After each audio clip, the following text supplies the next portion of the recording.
Hello बच्चों, कैसे हो? होप सब बढ़िया हो और बढ़िया ही रहना। तो स्कॉडेमी की तरफ से आ चुका है एक नया वीडियो जहां पे हम लोग डिस्कस कर रहे थे प्रीवियस ईयर क्वेश्चंस।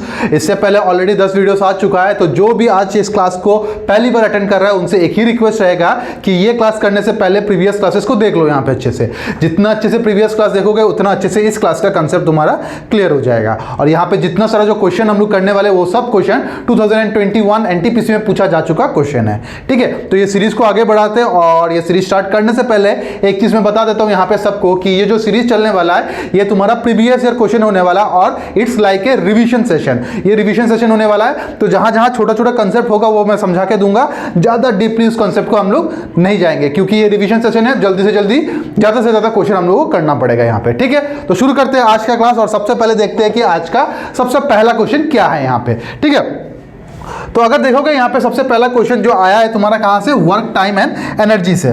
ठीक है, एनर्जी नहीं होगा, वर्क एंड टाइम से आएगा, एनर्जी नहीं होगा। वो एनर्जी तुम्हारा साइंस का टॉपिक है, वो तुमको जब जीएस का क्लास आएगा वहां पे तुमको ये चीज पता चलता रहेगा। ठीक है, so work and time one of the easiest topic है तुम लोगों का क्वांट्स में। अब इसको करना कैसा होगा देख लो, यहाँ पे क्या बोला गया, Manju take 16 days to complete a work.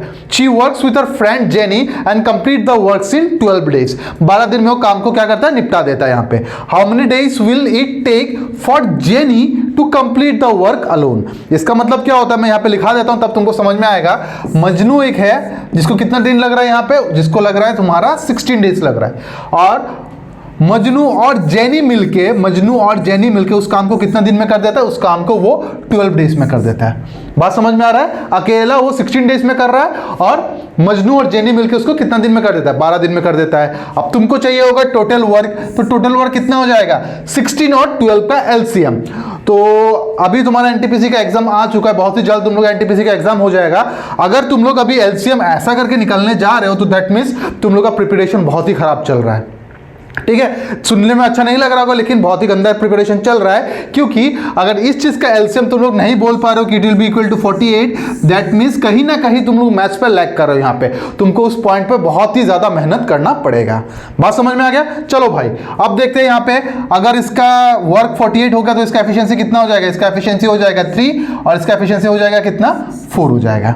ठीक है, अब देखो ध्यान से, यहाँ पे एक चीज लिखता हूं मैं, मजनू का एफिशिएंसी कितना है यहाँ पे, 3 है। मजनू और जेनी का एफिशिएंसी कितना है, जेनी का एफिशिएंसी है तुम्हारा 4।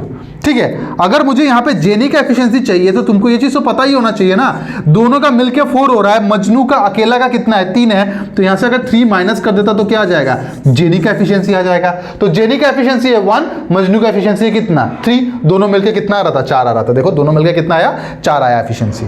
बात समझ में आ गया, क्लियर हो गया?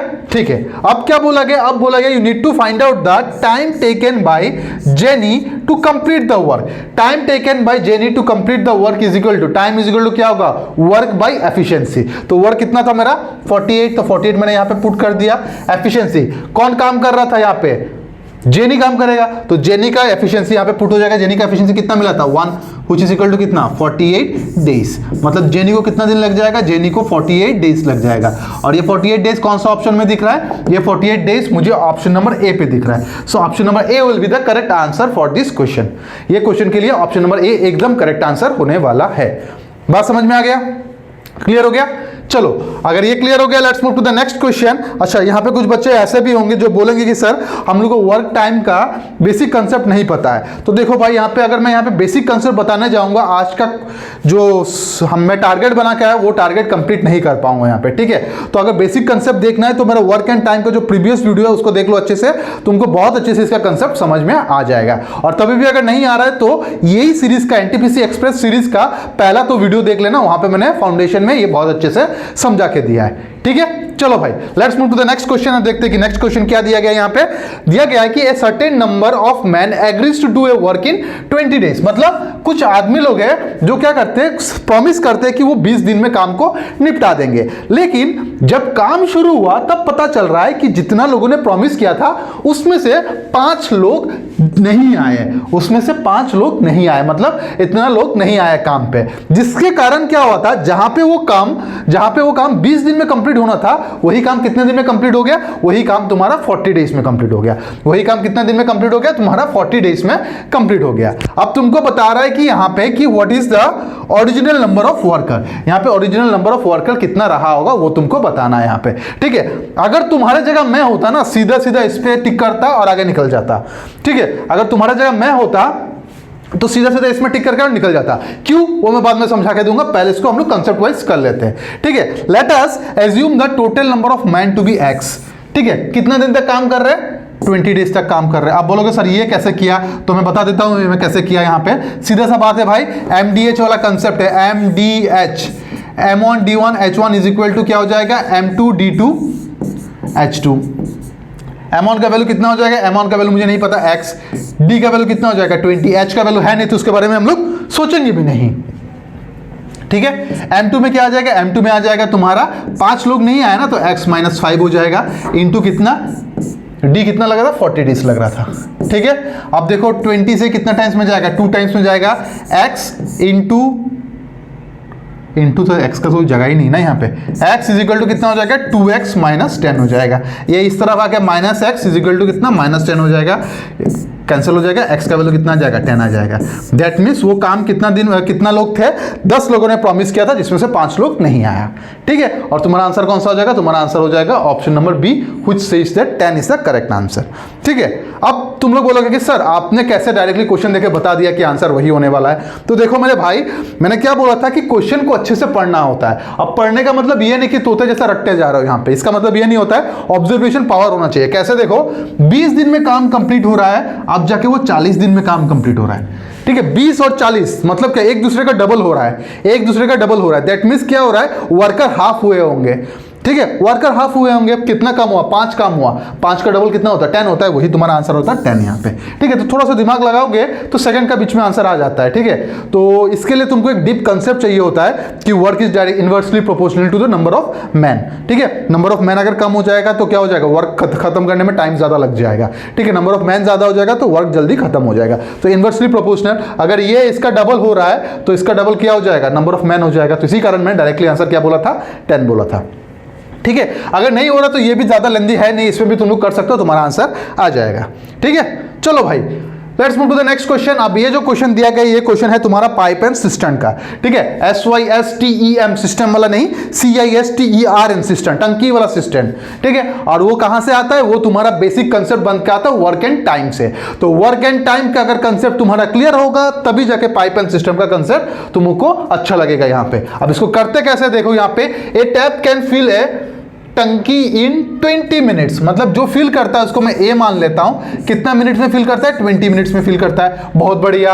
Leakage is capable of emptying it in 60 minutes, और वहां पे एक लीकेज है, let us assume the leakage to be B, और कितना मिनट में, 60 मिनट में उसको खत्म कर देता है, ठीक है।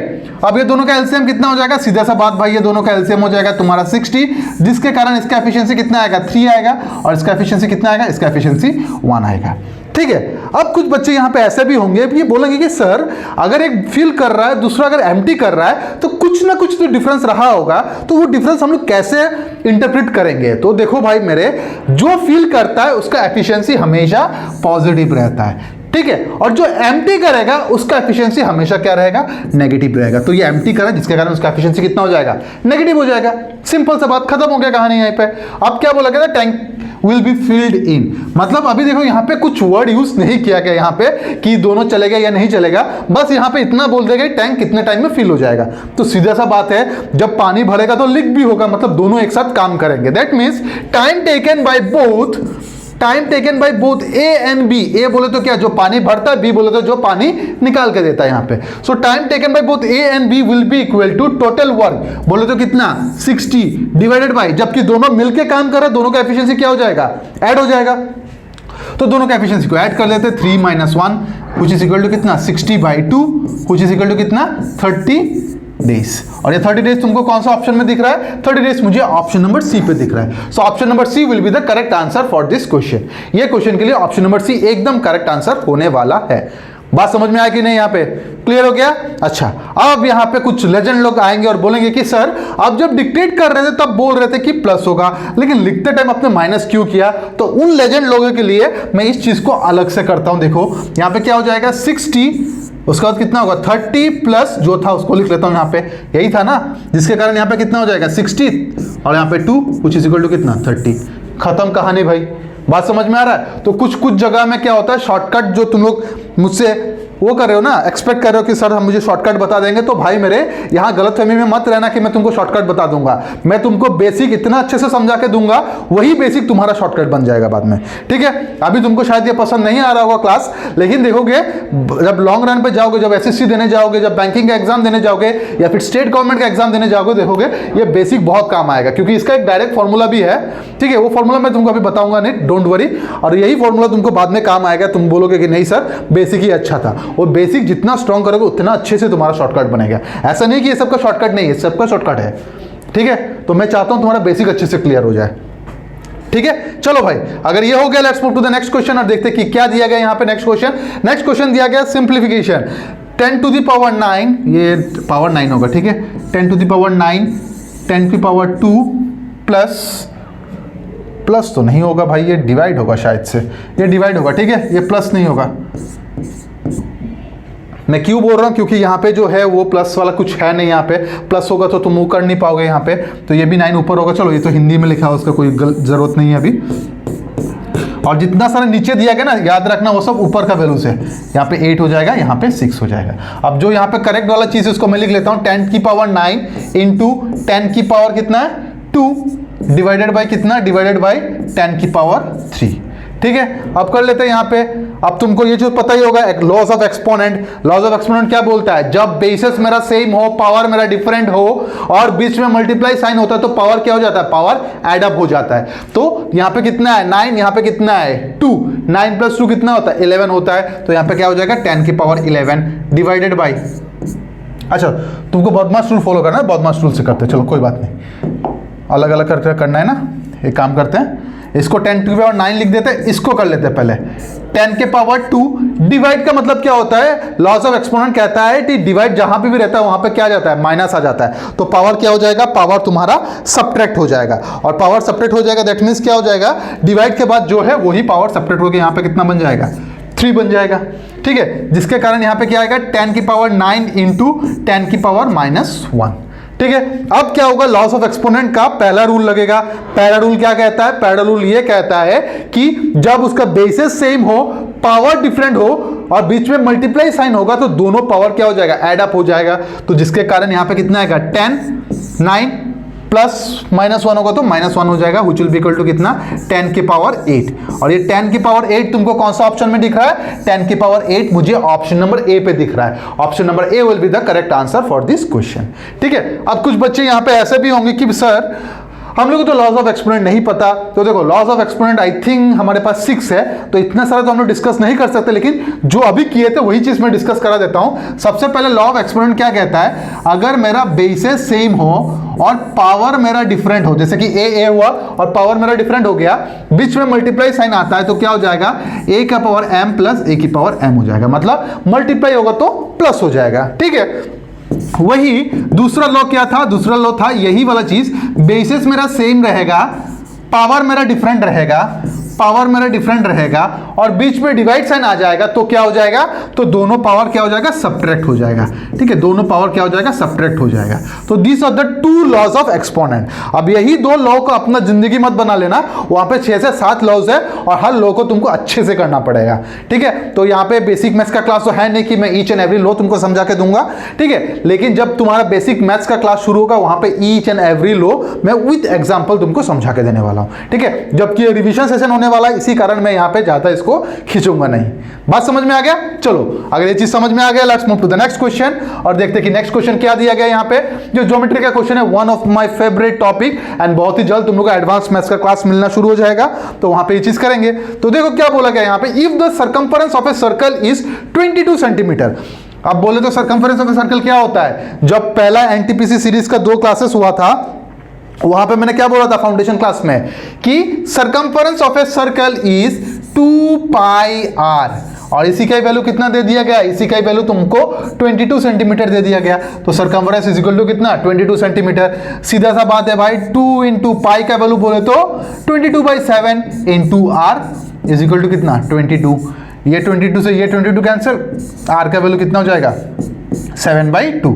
इसको ऐसा ही रहने देते हैं क्योंकि रेडियस के बारे में पूछा नहीं गया, तो रेडियस में दिमाग हम लोग लगाएंगे भी नहीं ज्यादा। नेक्स्ट क्या बोला, you need to find out the area of the semi circle. Area का सेमी सर्कल निकालना है, ठीक है। तो सॉरी, एरिया का सेमी सर्कल है, सर्कल सेमी सर्कल का एरिया निकालना है, ठीक है।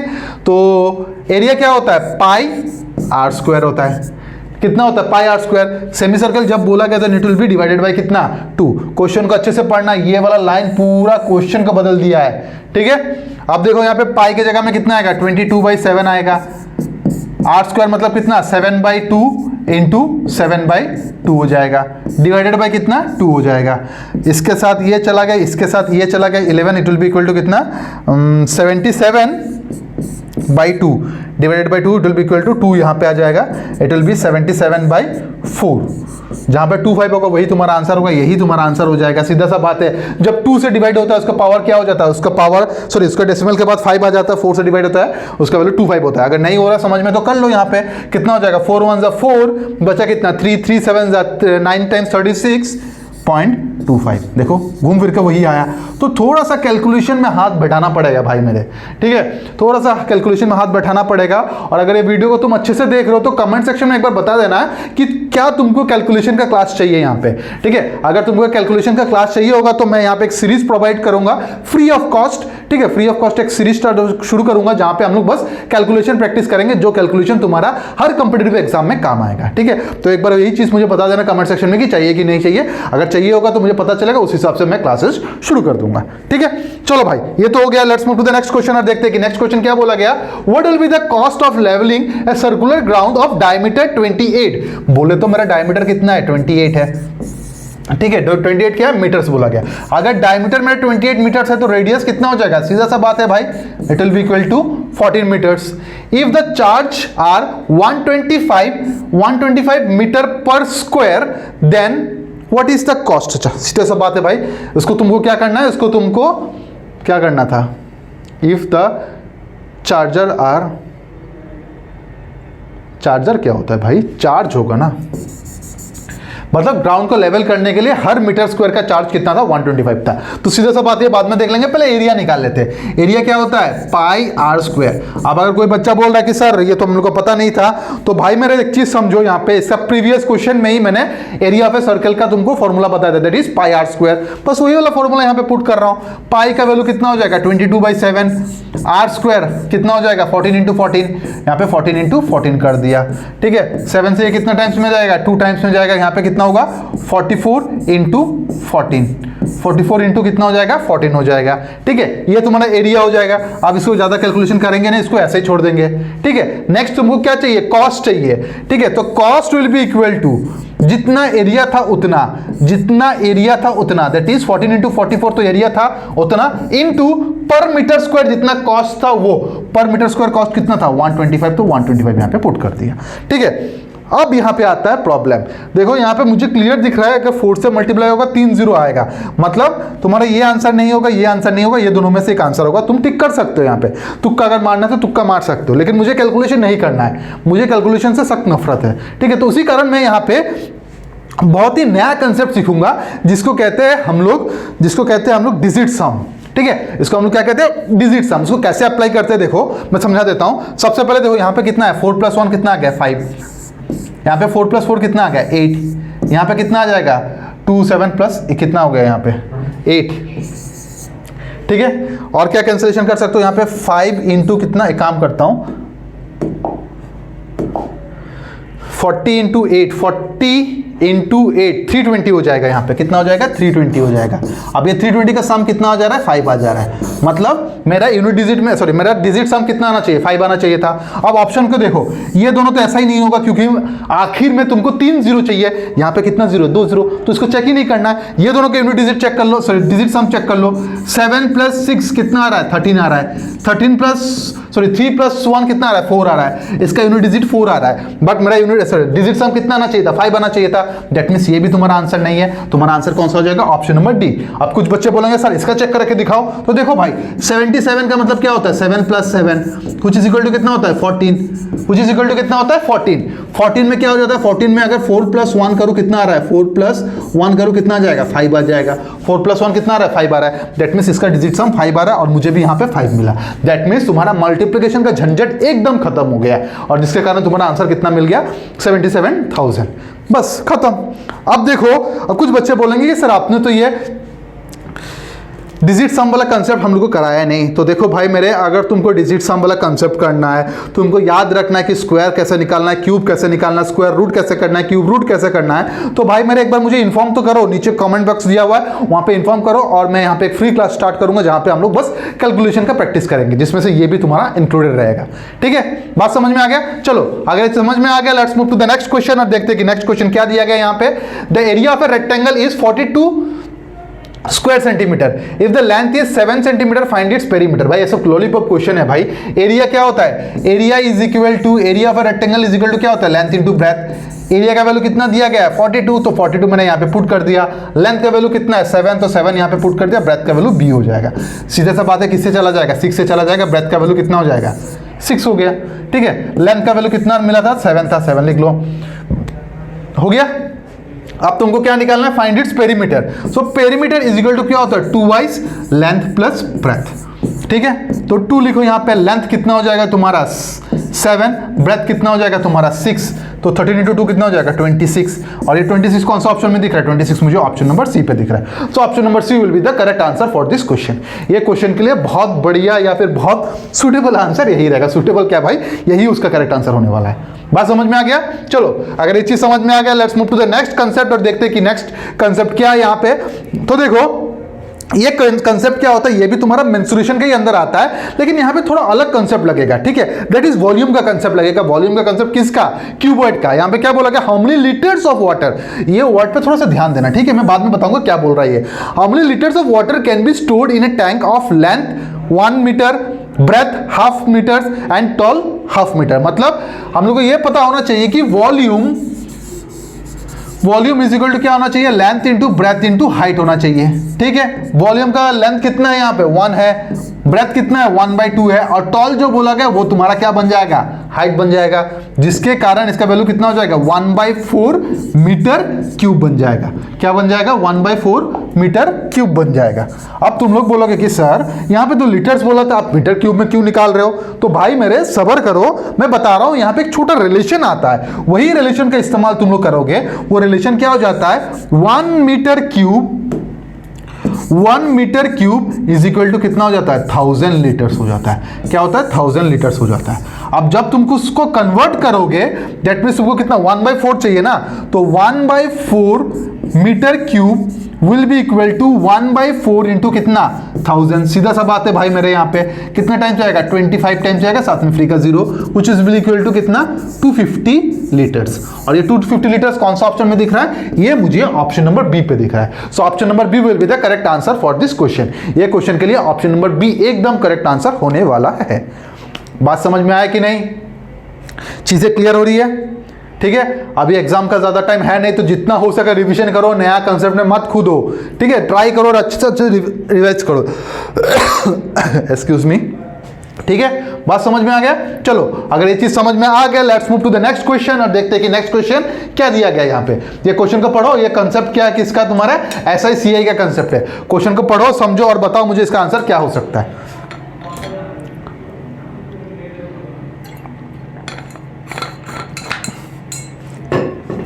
क्या बोला गया यहाँ पे? ऐसा, find the simple interest on 25,000 at 12% per annum compounded annually. तो ये I think previous to previous class में तुम लोगों को बताया था यहाँ पे कि जब भी ऐसा टाइप ऑफ क्वेश्चन दे दे तुमको क्या करना पड़ेगा? तुमको यहाँ पे रेशियो मेथड यूज करना है। क्यों?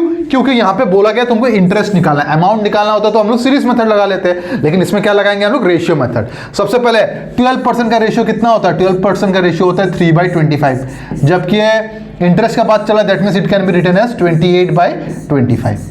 ठीक है, जब ये तुम्हारा क्या हो जाएगा, प्रिंसिपल हो जाएगा, ये तुम्हारा क्या हो जाएगा, अमाउंट हो जाएगा। ठीक है, तो यहाँ पे मैं लिखता हूँ प्रिंसिपल, यहाँ पे लिखता हूँ मैं अमाउंट। कितना प्रिंसिपल था, 25 था, अमाउंट कितना था, 28 था। ठीक है, कितना साल बोला, 3 साल, तो डायरेक्टली क्यूब कर दो, या फिर 25 लिखना चाहते हो तो लिख सकते हो। ठीक है, अब देखता हूँ तुम लोग का दिमाग कितना तेज चलता है, और मुझे ये चीज बताओ यहाँ पे कि 25 का क्यूब कितना होता है। 1 से 30 तक का क्यूब तो सबको ही पता होना चाहिए भाई। अगर सरकारी नौकरी का तैयारी कर रहे हो, भले ही वो स्टेट क्यों ना हो जाए, 1 से लेकर 30 तक का स्क्वायर तुमको याद होना ही पड़ेगा भाई। ठीक है, तो सीधे सा बात है, इसका कितना हो जाएगा, 15625। और खुद अपने में करके बताओ कि इसका कितना आ जाएगा। चलो ये थोड़ा हेल्प कर देता हूं, आखिर में कितना आएगा, आखिर में तुम्हारा 2 आएगा। आखिर में कितना आएगा, तुम्हारा 2 आएगा। 21,952। ठीक है, ये तुम्हारा प्रिंसिपल हो गया, ये तुम्हारा क्या हो गया, अमाउंट हो गया। ठीक है, ये तुम्हारा क्या हो गया, अमाउंट हो गया। अब तुमको क्या चाहिए, अब तुमको यहां पे चाहिए उसका डिफरेंस। इसका डिफरेंस कितना आएगा बताओ, जल्दी बताओ। 500, 600, 7,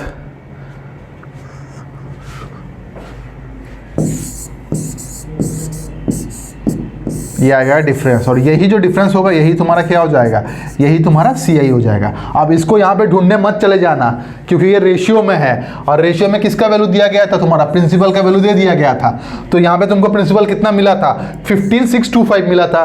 दैट मीन्स जो दिया हुआ, जो गिवन है, उससे उसको डिवाइड कर दो। याद है ना, प्रॉफिट एंड लॉस चैप्टर में बताया था। तो गिवन क्या है, प्रिंसिपल, तो प्रिंसिपल से उसको डिवाइड कर दो, 15,625, और जो फाइंड आउट करना है उससे उसको मल्टीप्लाई करो। क्या फाइंड आउट करना है, 6,327। इसे इसको क्या करना है, मल्टीप्लाई करना है। अगर मैं इसको कैंसिल करता हूँ तो कितने में जाएगा, 25, 625, 40/25, 1.6। ये होगा 1.6, ये कितना होगा, 27। 6 4 42, 2 वाला कोई ऑप्शन दिख रहा है, तो यही वाला एक है।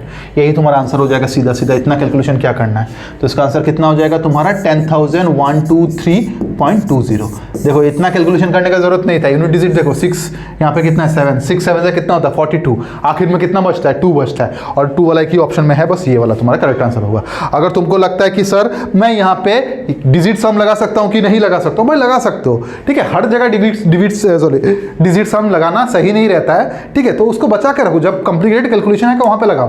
ट्राई करना यूनिट मेथड से करने का, इसका यूनिट डिजिट वाला मेथड। ठीक है, बात समझ में आ गया। चलो भाई, अगर समझ में आ गया, let's move to the next question. और ये क्वेश्चन तुम्हारा आज का आखिरी क्वेश्चन होगा। ठीक है, ये तुम लोग का आज का आखिरी क्वेश्चन होगा। ये क्वेश्चन को पढ़ो एक बार, समझो, और फिर मुझे बताओ कि इसका आंसर क्या होगा। ठीक है, पढ़ो इसको, समझो एक बार और बताओ कि इसका आंसर क्या होगा। सबसे पहले जो चीज गिवन है वो मैं लिख लेता हूं। रेट ऑफ इंटरेस्ट कितना दिया हुआ है, 6%। में 6% को यहां पे लिख दिया हूं। कितने साल के लिए, टाइम पीरियड तुम्हारा दे दिया गया x ईयर्स। क्या बोला गया, sum is borrowed at and earn at interest which is 1/3 of its principal. ठीक है, तो उसका जो इंटरेस्ट होता है तो प्रिंसिपल का 1/3 होता है। तो प्रिंसिपल को P अगर मान लेता हूं तो उसका ऐसा ही कितना हो जाएगा, इसका ऐसा ही हो जाएगा 1/3 ऑफ P। ऐसा ही को क्या हो जाएगा, 1/3 ऑफ P। सीधा सा बात है भाई, एक ही फॉर्मूला हमारे पास है पूरा दुनिया में, दैट इज PTR बाई कितना हो जाता है, 100 हो जाता है। ऐसा ही का वैल्यू कितना है तुम्हारा, P/3 हो जाएगा। P की जगह में P रहेगा, टाइम की जगह में कितना हो जाएगा, X हो जाएगा। R का वैल्यू कितना, 6 डिवाइडेड बाई कितना, 100। P से हो गया P cancel, 6 2 3 times, 2 50 times. X का वैल्यू कितना हो जाएगा, X का वैल्यू हो जाएगा 50/9। 9 ऑप्शन वाला कोई दिख रहा है क्या, यहाँ पे ऑलमोस्ट सब में ही 9 है। चलो कोई बात नहीं, इसको डिवाइड करके देख लेते हैं। यहाँ पे 9 5 टाइम्स 45, बचा कितना 5 5/9 ईयर्स। एंड 5/9 ईयर्स कहाँ दिख रहा है मुझे, ऑप्शन नंबर ए पे दिख रहा है। So option number A will be the correct answer for this question. ये क्वेश्चन के लिए ऑप्शन नंबर ए एकदम करेक्ट आंसर होने वाला है। ये ऑप्शन नंबर डी को मत देखोगे, थोड़ा गलत हो गया ऑप्शन। आई थिंक इसका कुछ एक वैल्यू मिसिंग है यहाँ पे। ठीक है, बात समझ में आ गया, क्लियर हो गया। अब तुमको शायद समझ में आ गया होगा कि तुम्हारा सिंपल इंटरेस्ट और कंपाउंड इंटरेस्ट बहुत ही आसान तरीके का क्वेश्चन आता है। भले ही वो टॉपिक थोड़ा कॉम्प्लिकेटेड क्यों ना हो जाए, लेकिन क्वेश्चन बहुत आसानी से आसान पूछा जाता है यहाँ पे। बात समझ में आ गया? चलो, तो आज के क्लास के लिए इतना ही रखते हैं। Let's meet in the next class. और जाते जाते मैं एक ही चीज़ बोलना चाहूँगा कि एग्जाम बहुत आ चुका है पास, और तुम्हारा एक ही काम रहेगा कि बहुत अच्छे से रिवाइज करो। जितना अच्छे से रिवाइज करोगे उतना ही अच्छा रहेगा तुम्हारे लिए, और कोई नया सा टॉपिक अभी टच ना ही करो तो तुम्हारे लिए अच्छा रहेगा। ठीक है, सो आज के लिए इतना ही रहने देते हैं। Let's meet in the next class. Till then bye, take care, stay healthy and stay safe. Bye everyone.